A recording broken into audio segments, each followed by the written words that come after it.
But let's begin here, everybody, with a little bit of stock market information. This is from CNBC.com. And we're going to begin here. It says stocks open lower on Monday. The S&P 500 was down 0.4% or 15 points. The Dow Jones Industrial Complex was hovering just under flat, down 6 points. The tech-heavy NASDAQ inched lower by 1% or 124 points. That's by P.S. saying, CNBC.com. Let's scroll up here. Find out what the volatility index is doing. We definitely want to know about that. The VIX snaps back above 19 after the Hamas redacted. You know what's going on over there. A popular measure of volatility called the CBOE Volatility Index. Why do they tell us that every time? We know you're preaching to the choir. It says snap back above 19 on Monday after the Hamas redacted on Israel over the weekend.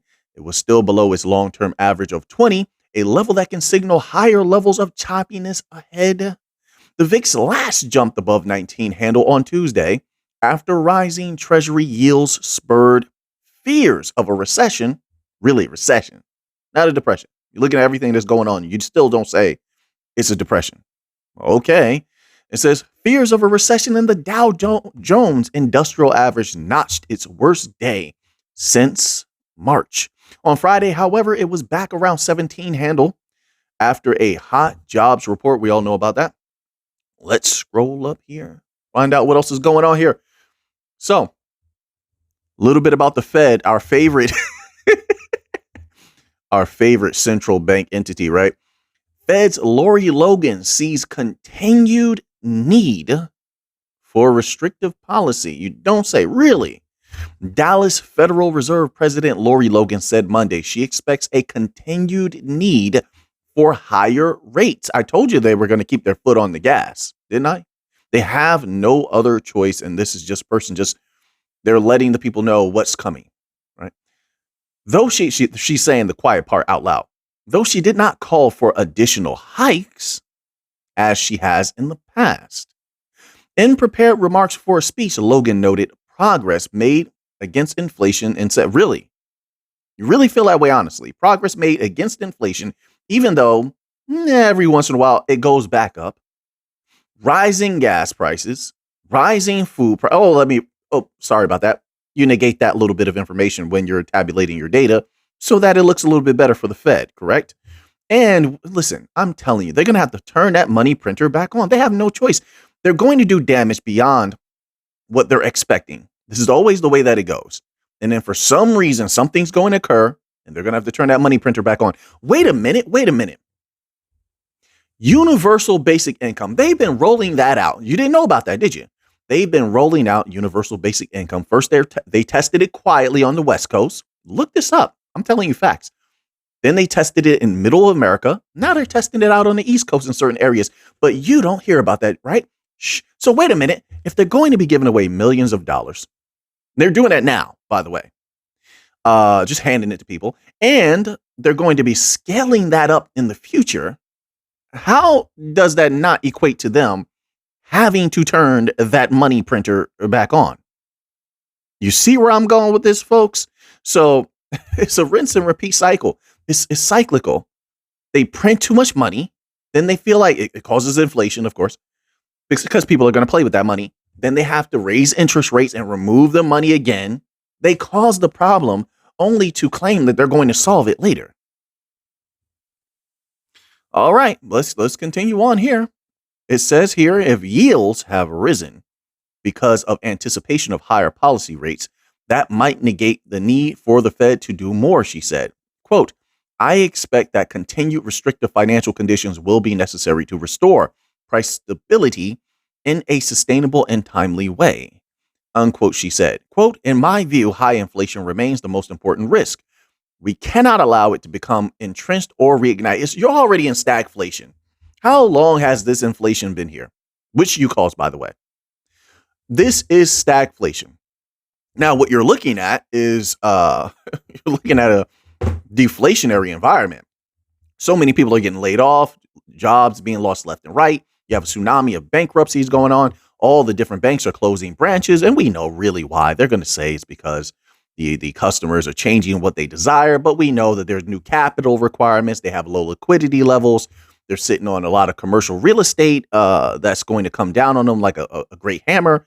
The banks are in big trouble. They're in big trouble, and a lot of them are going to collapse again. And I'm all for it. I'm all for it. They did it to themselves. And I'm going to make a lot of money off of them with gold, silver, platinum, and a couple other things. When they go down, because the people are going to panic, right? There's going to be bank runs as usual. The people are, I didn't know. They're worried about Beyonce and all these celebrities. They're not worried about what's going on with their capital or the people holding their capital that they lent. They don't get that. They lent that capital to the banks, which is where buy-ins come in. That's when other people forget about those buy-ins, right? So the government doesn't necessarily have to bail out those banks. The banks can just take your money. I mean, read the fine print. That's not a joke, folks. Just look up bank buy-ins, right? They're going to bail you in, buy you in. Sorry about that, buy-ins, bail-ins. My apologies. Either one. But I think bail-in is the more popular phrase, right? Instead of bailout. They're going to bail you in and just take that capital, right? And the people are going to say, oh, I didn't know about this. And so there's going to be bank runs and such like that. I mean, like, what's coming in the future? If people are properly prepared for it, it'll be like nothing. It'll be nothing to most people. And here's another thing. A lot of the smart money, I'm going to say this also. A lot of the smart money has been pulling their capital out of the banks. This is why you've been reading all these articles on massive bank deposit flight. Who is it that's pulling all of these billions of dollars out of the banks? And it's the big ones too, folks.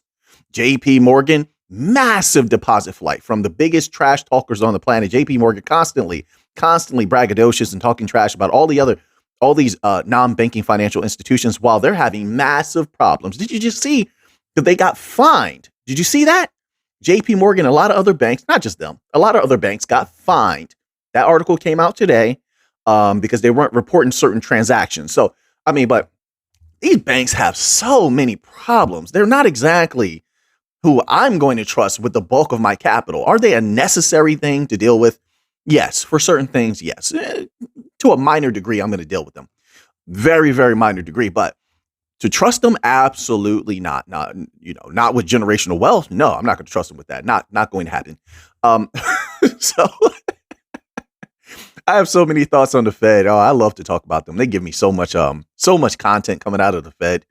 So oil services ETF headed for a best day since July. How many of you making money off of oil out there? Probably a lot of you feasting on bonds, treasuries, oil, wheat.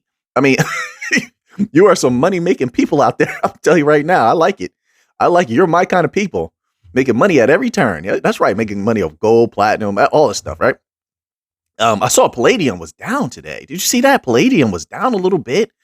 The dollar was looking strong. DXY was strong today. Anyway, let's get back to the oil. So VanEck Oil Services ETF popped nearly 4% on Monday, putting it on track for its biggest one-day gain since July the 7th. That move comes as oil prices jumped following the redacted. The whole battle that's going on. You can't really talk about that stuff on YouTube if you're just a regular channel. They let the news channels do that. If you do that or I do that, they're going to penalize us. So I'm trying not to talk about that. You get what I'm saying?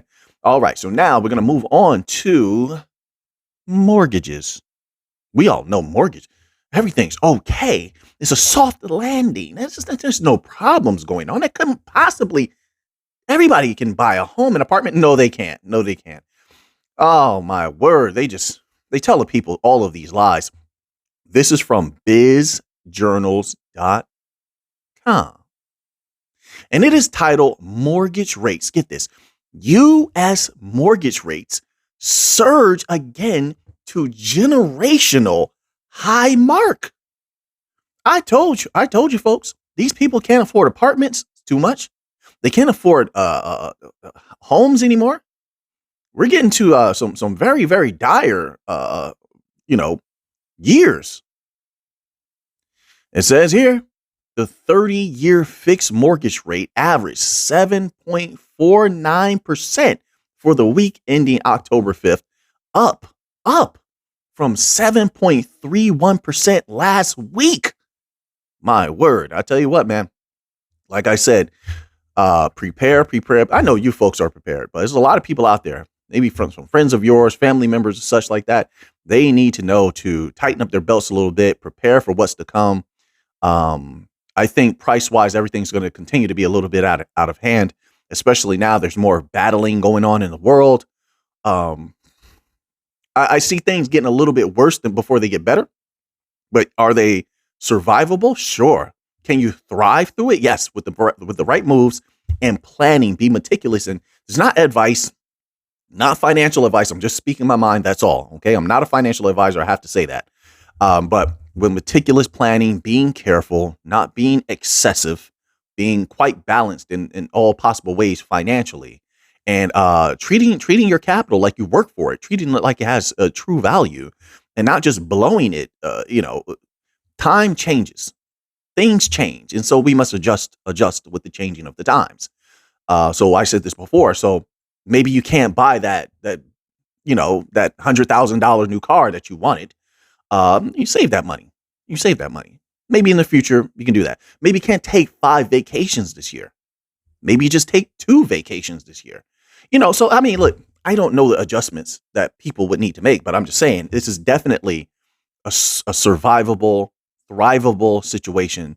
And definitely you can make some money off of these different scenarios if you look with a clear mind. You can see certain opportunities that are going to arise, and not just while things are going down. Right, there is money to make on the way down, but I'll say this: there's a massive pullback happening in a lot of different sectors. Massive pullbacks now. Certain things are going to skyrocket.